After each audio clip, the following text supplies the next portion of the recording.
ويفقهنا في الدين ويعلمنا التأويل ويهدينا إلى سواء السبيل ويرزقنا الفتور المنور والرسول على الجسد والروح توبة النصوح على هذه النيات وعلى كل نية صالحة وعلى من وسلفنا الصالحون وعلى من وجميع مشايخي وإلى حضرة النبي سيدنا محمد صلى الله عليه وآله وصحبه وسلم. كرام الفاتحة. بسم الله الرحمن الرحيم. الحمد لله رب العالمين الرحمن الرحيم مالك يوم الدين إياك نعبد وإياك نستعين اهدنا الصراط المستقيم صراط الذين أنعمت عليهم غير المغضوب عليهم ولا الضالين آمين. الحمد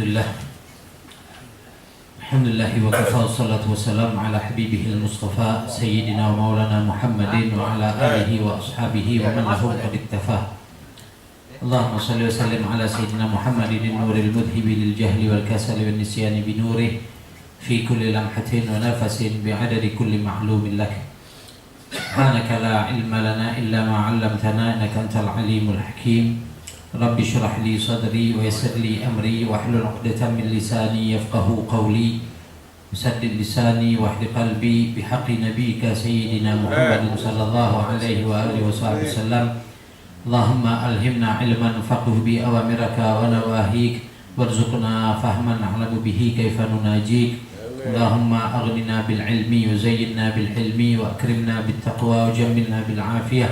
اللهم ارزقنا فهم النبيين وحفظ المرسلين وإلهام الملائكة المقربين. اللهم إنا نعوذ بك من علم لا ينفع وقلب لا يخشع وعمل لا يرفع ودعاء لا يسمع برحمتك يا أرحم الراحمين ويا أكرم الأكرمين. Alhamdulillah,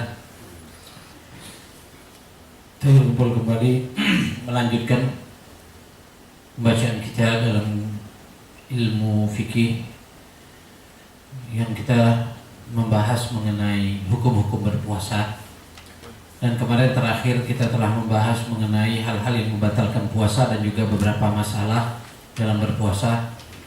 Kemudian guna untuk melengkapi dari bab puasa ini, maka pada malam hari ini kita akan membahas mengenai hal-hal yang disunnahkan dan makruh di dalam kita melaksanakan puasa, khususnya puasa wajib, terkhusus lagi puasa di bulan Ramadan. Di dalam kitab ini dinyatakan sunanus saumi wa Ramadan, sunnah-sunnah berpuasa dan juga secara umum dan juga secara khusus bulan Ramadan. Yang pertama adalah ta'jilul fitri idza tayaqqana al-ghurub. Kita menyegerakan berbuka puasa ketika kita yakin telah tenggelam matahari. Ya, artinya telah tenggelam matahari, bukan menunggu gelap dulu. Begitu masuk waktu maghrib, berarti kan sudah masuk tenggelamnya matahari. Nah, pada saat itulah kita menyegerakan berbuka puasa. Sebagaimana hadis Rasul sallallahu alaihi wasallam, "Madama ummati fi khairin ma'ajjalul futur wa akharus suhur."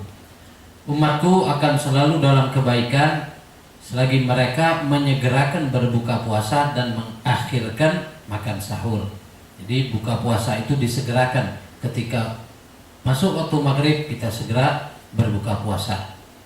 Kemudian mengakhirkan sahur. Ya, kalau bisa sahurnya sekitar jam 4, karena sekarang kita di Palembang imsak jam 4.38, ya, jadi jam 4 lah kita makan sahur. Jadi biar apa? Ya, agar ketika menjalani puasa tidak terlalu lemas karena mengakhirkan makan sahur tadi. Kemudian takhir as-suhur walau bi jur'ati ma.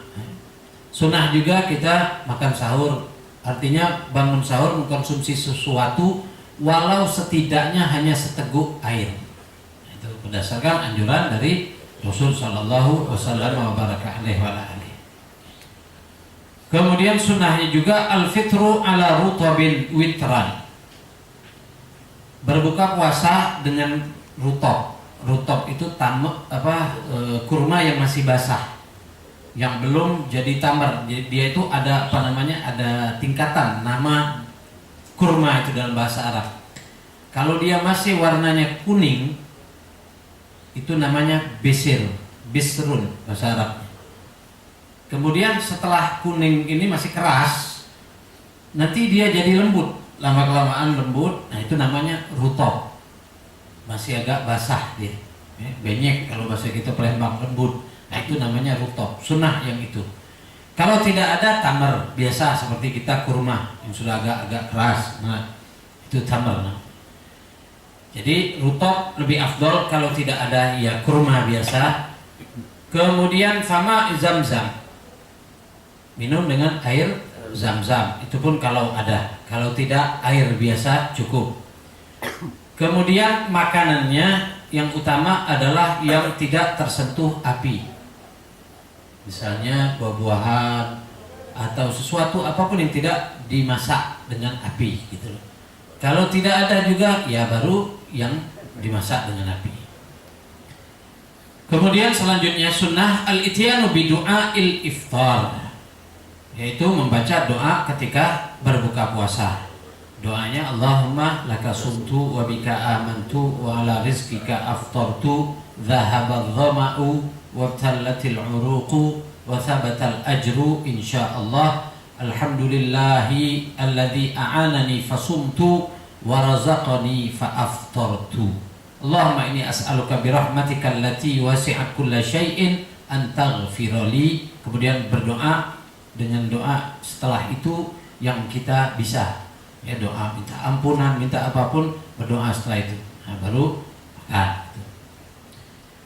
Kemudian sunnah selanjutnya tafthirus shaimin, memberikan orang-orang yang berpuasa makanan pembukanya untuk berbuka puasa.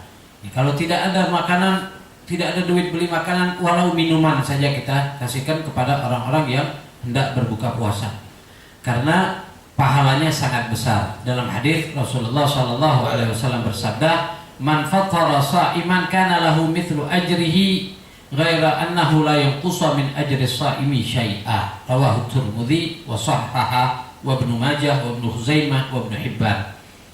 Ini hadis diriwayatkan oleh Imam Tirmidzi dan beliau mengatakan hadisnya sahih. Rasulullah bersabda, barang siapa yang memberikan kepada orang yang berbuka puasa makanan atau minuman, maka dia akan mendapatkan pahala bagaikan orang yang berpuasa tadi, tanpa berkurang amal orang yang berpuasa. Jadi misalnya orang yang berpuasa yang kita berikan dia sesuatu untuk berbuka puasa, dia ngaji, dia sholat raweh terus, dia witir terus, dia banyak ibadatnya, kita dapat pahala seperti dia, dan pahala dia tadi tidak berkurang sedikit pun. Jadi fadilah memberikan makanan atau minuman untuk orang yang berbuka puasa sangat besar. Kemudian sunnah selanjutnya al-intisalu minal janabati qabla al-fajri khurujan minal khilaf walika yabda'u shaumahu tahiran. Mandi janabah sebelum fajar atau sebelum subuh. Jadi kalau yang punya janabah ya, mandinya sebelum subuh. Kalau setelah subuh boleh tak? Boleh, cuma kurang afdal. Puasanya sah, cuma kurang afdal. Ya, kenapa mandi sebelum subuh? Agar ketika kita mulai berpuasa dalam keadaan suci, itu lebih afdal. Agar lebih afdal. Jadi yang ada janabah cepat-cepat mandi. Kalau bisa habis berhubungan intim segera mandi, terutama di malam-malam Ramadan. Ya, kalau malam boleh, kalau siang jangan. Uhilla lakum lailatas shiyamir rafathu ila nisaikum hunna libasul lakum wa antum libasul lahun. Jadi ada sahabat nanya sama Rasulullah, ya Rasulullah, kalau di bulan Ramadan ini boleh nggak kami berhubungan intim dengan istri kami? Allah menjawab, uhilla lakum lailatas shiyamir rafathu ila nisaikum. Dihalalkan bagi kalian di malam-malam Ramadan atau puasa wajib untuk rafath, artinya berhubungan intim dengan istri-istri kalian. Mereka adalah pakaian bagi kalian dan kalian juga adalah pakaian bagi mereka.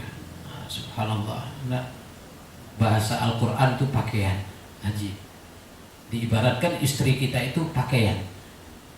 Kita juga terhadap istri pakaian istri. Jadi dibutuhkan oleh istri ya. Hubungan intim itu butuh. Tidak ada orang yang tidak butuh dengan hubungan intim kalau dia normal. Aladzu syai' fid dunya al-jima'. Kelezatan dunia paling lezat itu apa? Jima, khalas. Hubungan intim. Hatta ente bilang, wah punya duit banyak, kalau tidak pacak berhubungan intim, tidak lego, tidak lemak juga saya nak. Duitnya banyak, tapi si anunya tidak tahiyat terus ya nak. Kan masih juga tidak nikmat hidup di dunia. Itu.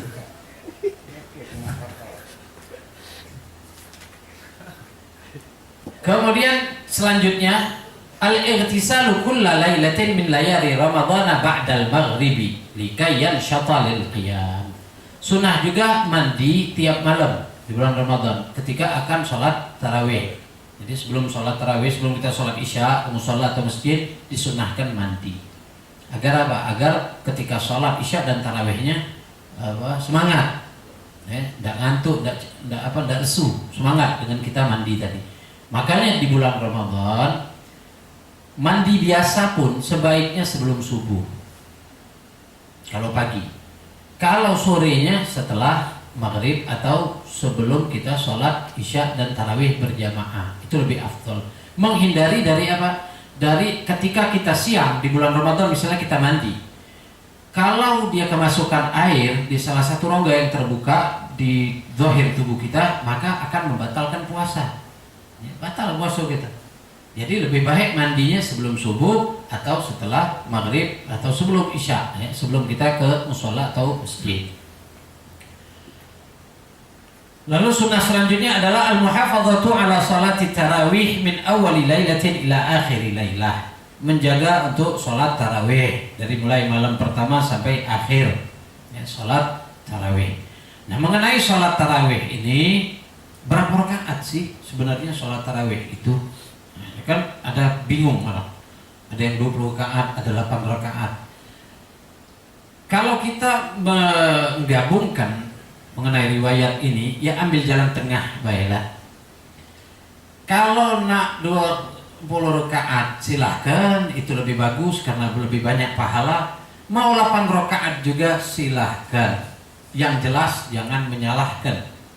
Karena dulu di Palembang ini sempat ada selebaran mengatakan bahwa orang yang sholat tarawih 20 rakaat berarti telah melakukan bid'ah yang sesat. Ada jahil ghairu ma'dzur. Orang yang nulis itu berarti bodohnya tidak diuzurkan. Bodoh nih. Kalau masuk bagiannya kan ada bodoh ini ada dua macam. Ada jahlun basit, ada jahlun murakkab. Kalau jahlun basit dia jari wong ini huruf ba bukan nyowong terbalik bawa perahu. Oh iya ba, nurut dia. Tadinya tidak tahu, jadi tahu. Ada jahlun basit.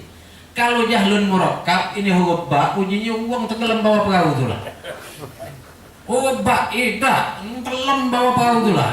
Nah itu namanya jahlun murakkab. Nah kalau yang mengatakan sholat tarawih yang 20 rakaat itu berarti dia melakukan bid'ah sesat, itu jahlun murakkab. Memang ada riwayat Rasulullah sholat tarawihnya 8 rakaat. Tapi kata banyak ulama, sahabat yang meriwayatkan hadis tersebut telat datang ke masjid. Jadi dia mendapati Rasulullah sholat tarawih 8 rakaat. Namun 8 rakaatnya Rasulullah bagaimana sholat tarawihnya? Pertama tidak berjamaah. Ingat, tidak berjamaah. Kedua sholatnya 2 rakaat salam, 2 rakaat salam. Berarti kalau orang yang sholat tarawih 8 rakaat dan dia berjamaah melakukan bid'ah atau tidak? Bid'ah. Tapi karena baik ya kita kategorikan bid'ah hasanah. Lalu di zaman Sayyidina Umar Ibnul Khattab melihat Islam ini mesti disatukan karena pada masa itu sudah agak kocar-kacir Islamnya. Bagaimana salah satu trik Sayyidina Umar mempersatukan Islam? Dikumpulkanlah mereka untuk sholat tarawih berjamaah atas perintah Sayyidina Umar. Lalu sholat tarawihnya 20 rakaat. Menjalankan perintah khalifah hukumnya wajib bagi kita. Berdasarkan juga hadis Rasulullah SAW. Yang Rasulullah menyatakan nanti setelah aku kalian akan mendapatkan khilaf yang banyak, perselisihan.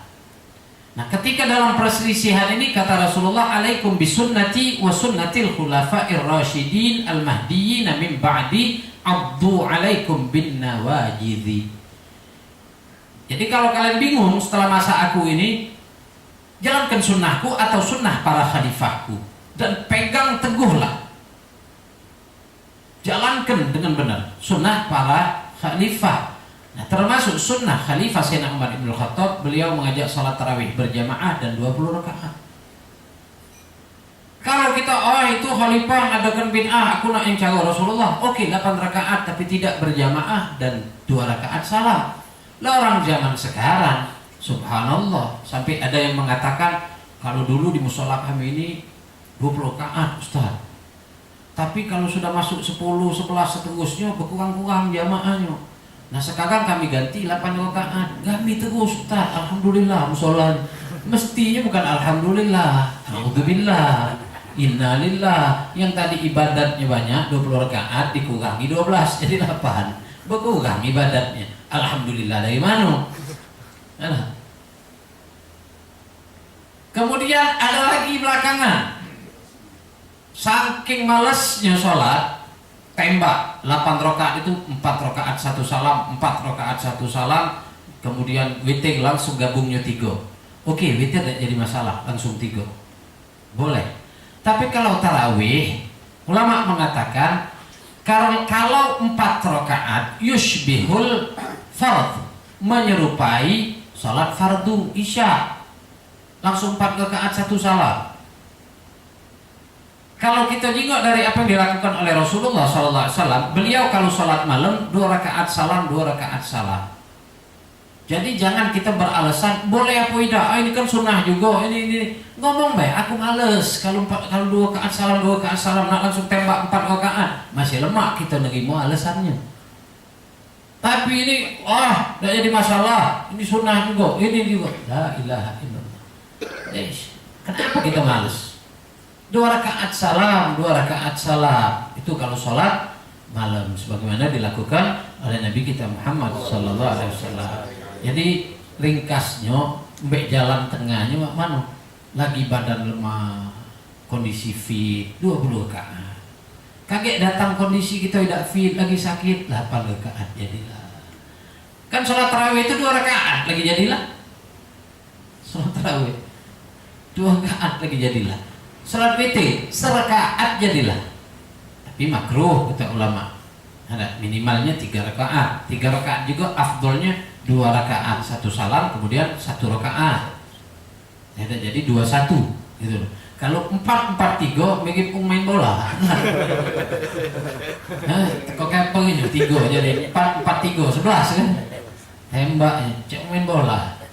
Ini apa namanya, kurang afdol yang seperti itu ya, kurang afdol. Banyak itu sudah di Palembang, yang dulunya 20 ngurang 8, yang tadinya 8 2 rakaat salam jadi 4-4-3. Ini banyak nonton bola tadi mungkin. Nah itu Rasulullah SAW bersabda, man qama ramadhana imanan wa ihtisaban ghufira lahu ma taqaddama min dzambi, rawahul Bukhari Muslim. Barang siapa yang qiyam bulan Ramadan dengan ikhlas dan iman kepada Allah, Allah ampuni semua dosa-dosanya yang telah lalu. Dosa yang lalu diampuni oleh Allah. Apa itu qiyam Ramadan? Yaitu salat tarawih. Jadi sayang kalau tinggal, tidak mampu 82 rakaat jadilah. Jangan sampai tinggal. Ya seafdolnya komplit 20 rakaat. Kalau zaman dulu di Madinah itu 36 rakaat kalau salat witir. Ya, karena menyamai kan 2 rakaat di Masjidil Haram, kalau dibandingkan dengan Masjid Nabawi itu sama dengan 7 rakaat di Masjid Nabawi. Jadi mereka nobel kan sholatnya. Jadi 30-an lebih kalau dulu di Madinah. Dulu zaman Wahabi ini tetaknya kalau ada. Kau jenggotnya kayak tetak apa. Kemudian yang selanjutnya sudah adalah ta'akkudul muhafadzati ala salatir witri wa yahtasu witru ramadhana bi thalathi khususiyat. Ya, ini menjaga salat witir, jangan sampai tinggal. Alhamdulillah biasanya kita habis salat tarawih nyambung salat witir. Terlebih witir Ramadan. Di bulan Ramadan ini ada kelebihan salat witir ketimbang witir-witir di luar bulan Ramadan. Apa baik? Yang pertama annahu tusannu fihil jamaah. Sholat witir di bulan Ramadan disunnahkan berjamaah. Kalau di bulan lain tidak disunnahkan berjamaah, dewean sholatnya. Kalau di bulan Ramadan sholat witirnya berjamaah. Kemudian yang kedua yusannu fihil jahr, disunnahkan bacaannya seperti yang kita lakukan. Artinya dikeraskan suaranya. Kalau di luar bulan Ramadan tidak sunnah dikeraskan, sudah dewean bacanya pelan-pelan. Bismillahirrahmanirrahim. Kita dewek yang dengar.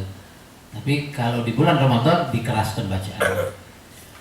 Lalu yang ketiga, yusannu fihil qunutu fin nisfil akhir min Ramadan 'alal mu'tamad. Disunnahkan membaca kunut di pertengahan kedua. Jadi mulai malam 16 sampai malam terakhir disunnahkan di rakaat terakhir membaca kunut 'alal mu'tamad.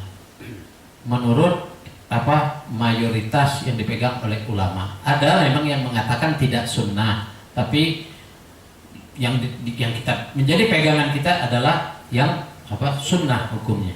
Tidak jadi masalah baca doa kunut. Tidak usah nak pakai dalil-dalil gitu nih. Ulama ngatakan itu sunnah baca kunut. Ayo, zaman sekarang terlalu nak repot. Mana dia dalilnya? Ada dalam Al-Quran dan hadis. Nah kau lagi tak katik juga Al-Quran dan hadis tidak tahu dah. Kau bid'ah juga, dikit bid'ah. Lama-lama macam itu. Makanya Rasulullah kan pernah mewanti-wanti. Kenapa Allah mencelakakan umat dulu, kata Rasulullah? Umat Nabi Musa, umat Nabi Ibrahim, umat Nabi Nuh, umat Nabi Lut. Kenapa Allah banyak mencelakakan mereka? Likathrati masailihim wa ikhtilafuhum ala anbiya'ihim. Karena banyak bertanya dan berselisih mereka dengan nabi mereka. Banyak bertanya. Padahal diberitakan oleh Allah, misalnya seperti surah Al-Baqarah, nyembelih sapi. Sapi mana kalau mereka sembelih jadi pada saat itu.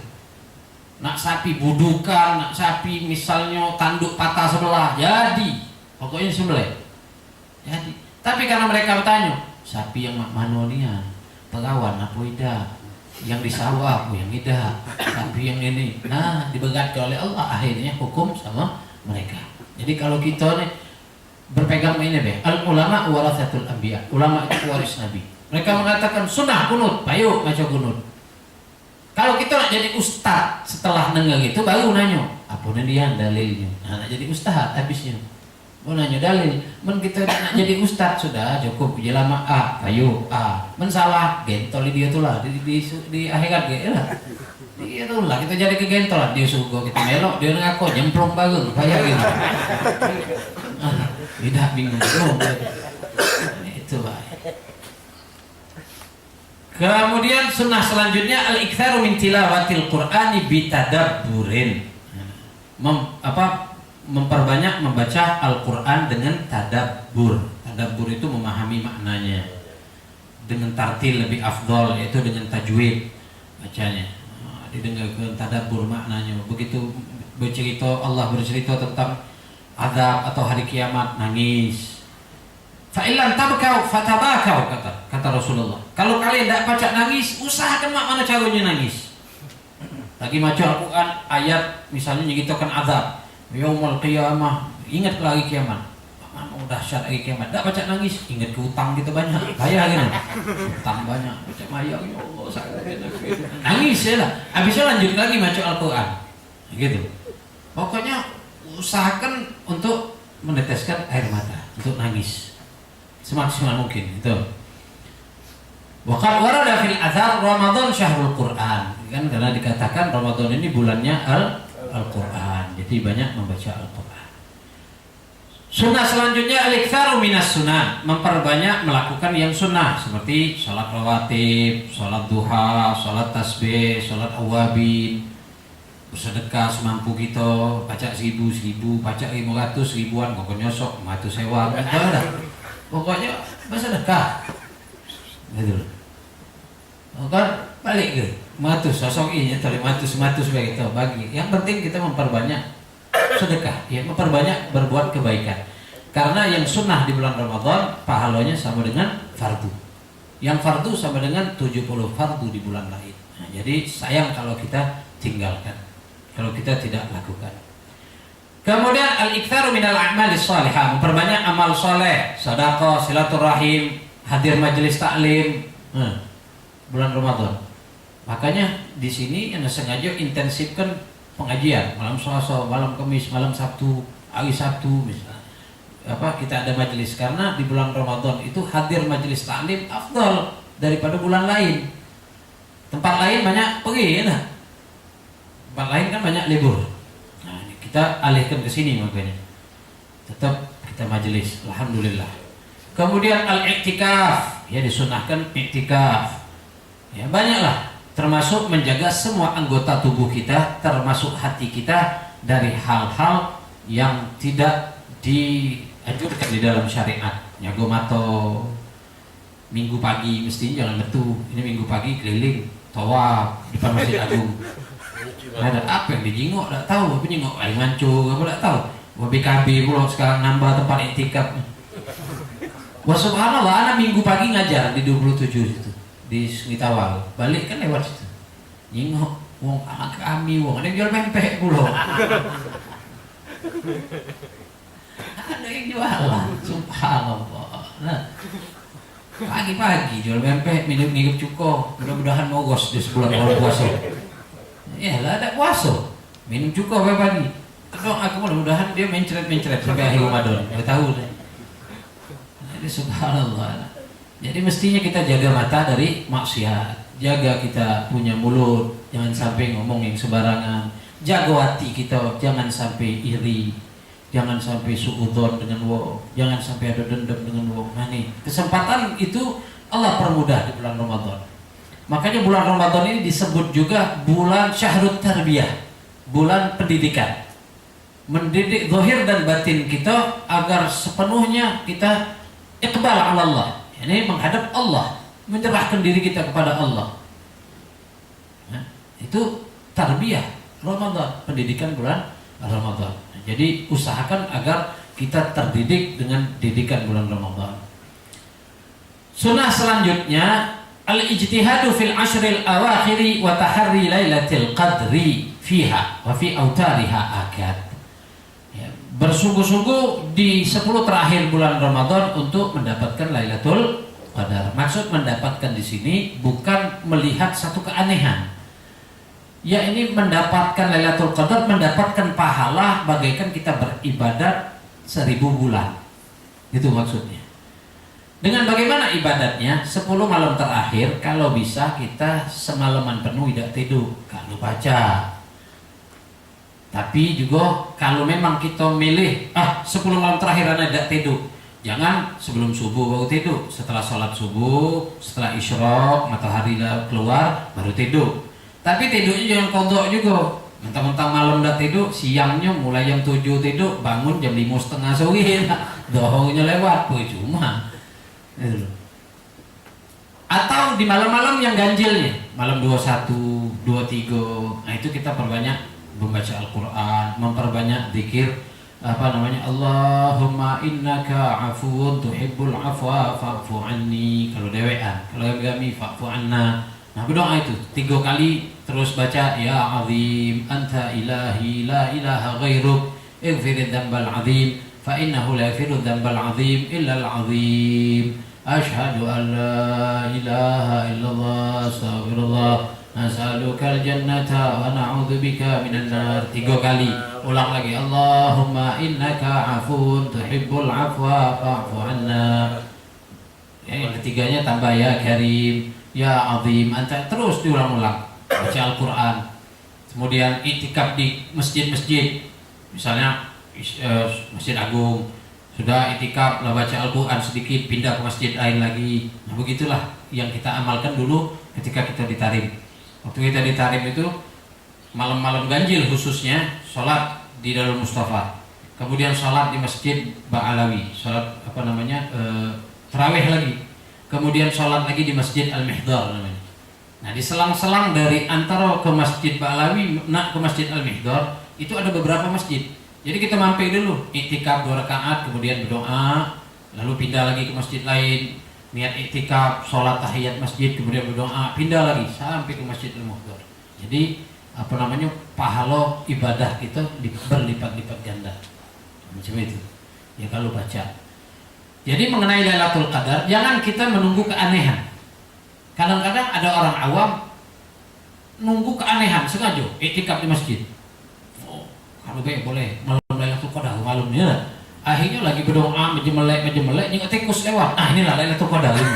Biasa tikus jalan lewat di masjid. Ini nah, tikus lewat gitu ke Lailatul Qadar. Nggak ada baca macam itu. Yang melihat keanehan di malam Lailatul Qadar itu hanya para wali Allah. Kalau kita ngawam tidak nyingok keanehan. Ada tanda-tandanya memang. Dalam kitab Baijuri dikatakan di Hasyiah Baijuri dikatakan salah satu tanda-tanda malam tersebut malam Lailatul Qadar cuaca mu'tadilah, artinya tidak panas tidak dingin pagi-pagi. Kemudian subuhnya cerah. Kemudian air laut pada malam itu jadi tawar. Tapi jangan sengaja-sengaja kayak ke bangku sana nyicip banyu tiap malam. Darah tinggi lah juga dah. Atau kena ginjal. Tandanya malam tersebut malam Lailatul Qadar. Kalau melihat keanehan-keanehan itu para walinya Allah, bukan di kita. Jadi tidak usah lagi keanehan. Cukup kita beribadat. Minimal ibadatnya apa? Kata Imam Maliki dan Imam Hanafi, salat subuh, salat isya dan subuh berjamaah. Jadi barang siapa yang salat isya dan subuh berjamaah bertepatan malam tersebut malam Lailatul Qadar, berarti dia telah mendapatkan pahala bagaikan beribadat 1000 bulan. Berapa yang 1000 bulan? 80 tahun sekian lagi ya. Nah, banyak ada. Luar biasa. Mungkin umur gitu lagi tidak sampai. Nah, ini kesempatan jangan sampai lewat. Kemudian yang makruh di dalam berpuasa. Kalau yang sunnah-sunnah lain banyak sebetulnya ya, tapi itu yang kita ringkas baik. Kemudian yang makruh dalam berpuasa. Yang pertama, dzauqut ta'ami biduni hajatin ma'a adami wusuli syai'in ilal jawfi wa amma li hajatin fala yukrah. Mencicip makanan tanpa hajat. Kalau ada hajat seperti dia masak, nak tahu makanan ini kurang ya apa tidak, cicip di ujung lidah lah. Terasa masin sudah, habisnya dibuang. Jangan telan dulu. Nah itu batal puasanya lah. Kemudian yang makruh selanjutnya al-ihtijam, hijamah. Candu bahasa gitu. Hijamah baik di kepala ataupun di belakang. Zaman sekarang hijamah. Kalau di belakang tuh di titik tengah itu sunnah Nabi. Kalau yang ada di kanan, di bawah sampai di kaki itu gabungan antara pengobatan Nabi dan pengobatan Chinese. Yang sekarang banyak orang kadang-kadang hijamah katanya, tapi sebadan badan teko kaki juga. Bukan hijamah. Ya taruh apa namanya hijamah, tapi yang disunahkan untuk kalau Rasulullah di tengah, titik tengah badan, sama di kepala, itu Rasulullah hijamah, kemudian di sini, di tengah sini namanya fasad, di tengah sini. Itu ada titik tertentu, jangan kita nyoba dewek di rumah, tidak berhenti dadanya lemes. Ya ada titik-titik tertentu. Nah itu dimakruhkan ketika kita berpuasa. Kenapa? Akan lemes nanti. Kan darah yang keluar, lemas kita. Kemudian al-ghuslu bil inghimas, mandi dengan nyelam. Kalau mandi sungai nyelam makruh. Kenapa makruh? Karena ditakutkan nanti ada air yang masuk di rongga terbuka di badan kita sehingga membatalkan puasa. Kemudian yang keenam selanjutnya as-siwaku ba'da zawal. Memakai siwak setelah zuhur. Jadi terakhirnya itu zuhur. Begitu sholat zuhur pakai siwak. Habis waktu zuhur sudah tidak boleh lagi, makruh. Ini menurut sebagian besar ulama. Ada juga ulama yang mengatakan termasuk Imam Nawawi itu batasnya sampai asar pakai siwak. Jadi kalau kita nyikapinya memang tergantung lah. Kalau habis zuhur pas nak sholat asar misalnya masih tidak lemak cak mulut nih, pakai ke siwak. Tapi jangan terlalu lama, cukup sekali-sekali. Kenapa? Berdasarkan hadis Rasul sallallahu alaihi wasallam, la khalufa lis-shaim atyabu 'indallahi min rihil misik. Sungguh kata Rasulullah, bau mulut orang yang berpuasa di sisi Allah itu lebih wangi dari minyak kasturi. Jangan juga kita nyikapi hadis ini, udahlah kalau begitu tidak usah sikat gigi, tidak usah pakai siwak, biarlah bau mulut aja. Jangan juga. Perhatian, sikat gigi yang biasa kita pakai, yang pakai odol itu dilakukan sebelum subuh. Kalau setelah subuh ada rasa odol yang bercampur dengan ludah lalu kita telan, batal puasa kita. Jadi kalau yang pakai odol ya sikat gigi itu juga dalam hati kita niatku bersiwak karena Allah Ta'ala dalam hati. Waktu bersikat gigi yang pakai odol itu dapat pahala siwak juga. Nah, sikat sudah. Setelah itu kumur-kumur, habis subuh gunakan siwak. Begitu subuh, nak sholat subuh pakai siwak sampai zuhur. Ini menurut sebagian besar ulama. Kalau habis zuhur masih ada lemak mulut, nak sholat asar, siwak dikit baik. Nah, karena menurut Imam Nawawi batasnya sampai asar. Gitu. Jadi biarlah mulut kita agak bau sedikit, ya di hadapan Allah seperti minyak kasturi atau minyak misik. Kemudian yang selanjutnya kathratus syab'i wan naumi. Ini makruh dalam berpuasa terlalu kenyang dan banyak tidur. Kalau kekenyangan, sholat tarawihnya malas. Karena perut kita kenyang, malas sholat tarawih. Banyak tidur, makruh juga. Memang dalam satu hadis Rasulullah menyatakan naumus shaim ibadah. Tidurnya orang yang berpuasa itu ibadah. Tapi kalau terlalu banyak tidur bukan ibadah, nyusua. Namanya nyusu maksudnya. Bukan jadi ibadah, nyusua. Nyusu yang lembang. Wa illa ula beratun. Apa? Ula begor. Wal khawdu fima la ya'ni, dan juga melakukan sesuatu yang tidak baik. Ya, apapun itu. Seperti iseng-iseng ngupil misalnya, makruh dalam bulan puasa. Kalau nowek kuping tadi, kalau pakai tangan beda apa-apa, tapi kalau nyucuk batal, ada hati. Kalau kuping gatal cukup pakai tangan ber. Tangan tidak mungkin masuk. Belum masuk, kalau kebesak lubang kuping, tangan masuk. Jari telunjuk masuk, kalau kebesak lubang kuping. Nyukur tidak apa-apa. Malahan tetap hari Jumat kan sunnah, ya, tetap sunnah nyukur. Jangan sampai bulunya ada yang masuk ke mulut, telan. Itu baik. Ya, nyukur sunnah, tetap merapikan kumis, misalnya punya kumis atau merapikan jenggot, tetap sunnah. Motong kuku sunnah, ya, tetap.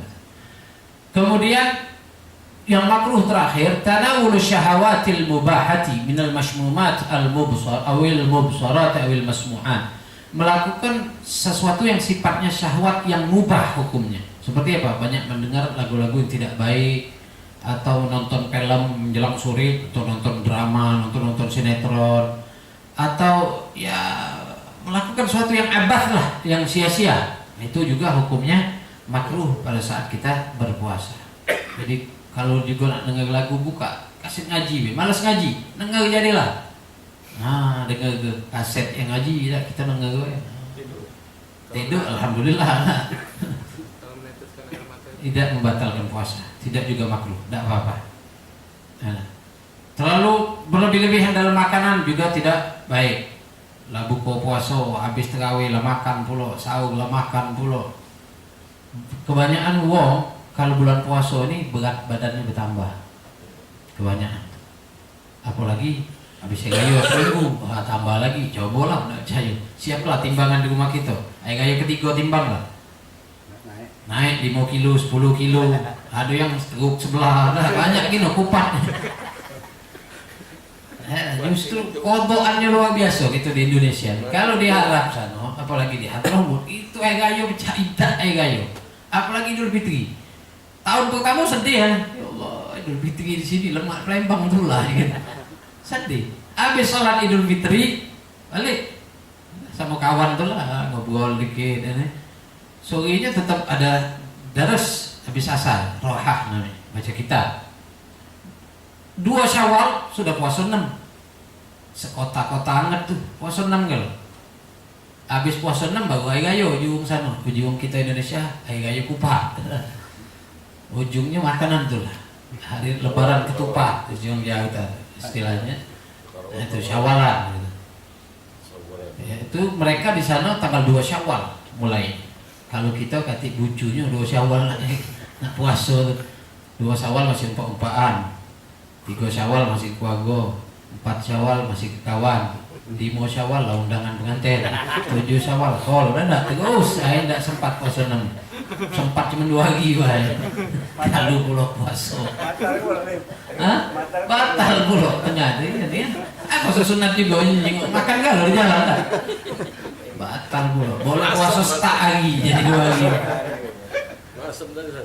Itu. Nah ini apa? Ya, jadi semaksimal mungkin kita untuk menghindari yang makruh ketika kita berpuasa. Nah itu hindarilah yang makruh-makruh. apalagi banyak makan. Karena banyak makan justru akan mengumbar syahwat. Makanya orang kalau puasa kadang-kadang pernah dulu tahun berapa lupa, Ustaz, aku nih puasaan ini betina ini cantik kalau Ustaz.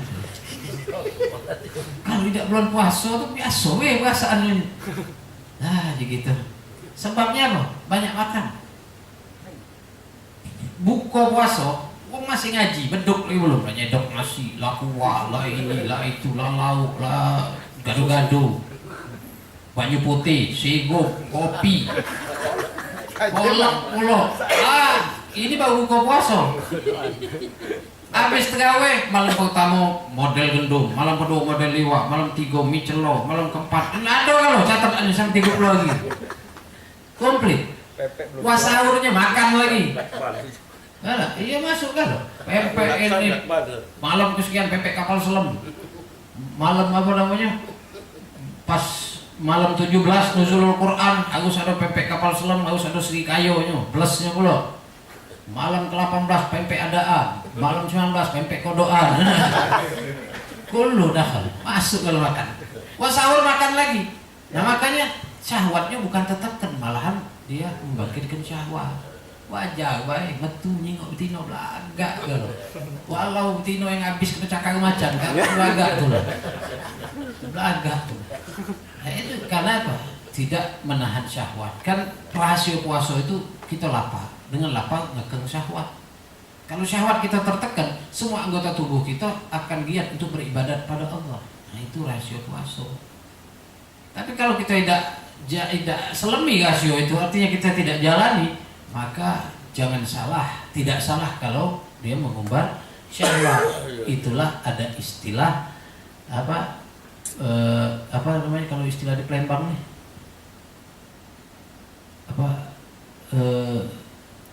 atau istilah orang Palembang bukan apa istilah orang Palembang nih minggu romantis atau minggu apa asmara subuh. Nah, itu asmara subuh itu depan Masjid Agung. Asmara subuh, Sudirman, Masjid Agung, BKB, asmara subuh. Subuh lah ngawas bung. Yang tino lanang ngawas betino. Lah, tino nyala lanang wah. Lanang tuh ngawasi kami, apa kamu betul? Kalau kamu tidak betul, lanang awas sampai sagaan dia. Jangan nyala lanang kan. Tino juga minta diawasi.